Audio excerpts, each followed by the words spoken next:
Hello lovely audience, welcome back to another quick tutorial of Quick Guide. In this video, I am going to show you how can you unrestrict someone into your Facebook. So without any further ado, let's dive right into this exciting video.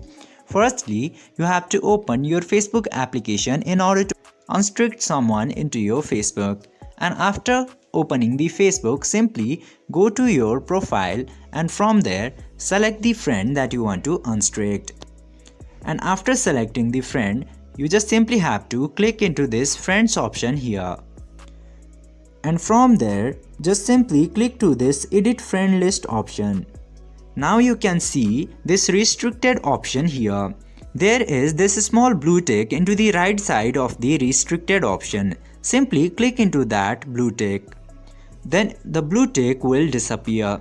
This way you can unrestrict someone into your Facebook.